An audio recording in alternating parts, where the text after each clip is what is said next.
Hi guys, most of them get answer 1 for this problem. It is wrong. Let's see. This is 3 plus 0 is 3. Here 18 divided by the 6 times 3.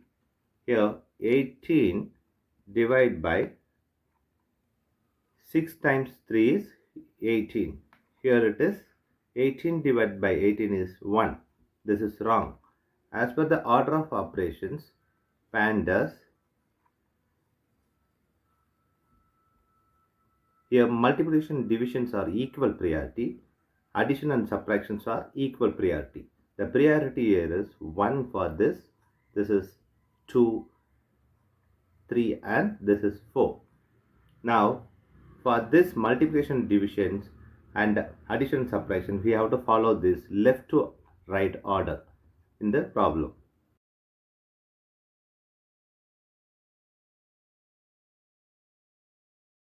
Let's see how we can do this problem by using order of operations PEMDAS.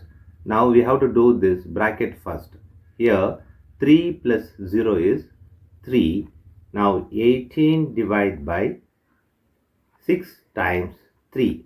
Now here division and multiplications both are equal priority. Now we have to follow this order left to right. So now we have to complete this first. Now 18 divided by 6 is 3 times this 3 is 9. This is the correct. So the answer here is 9.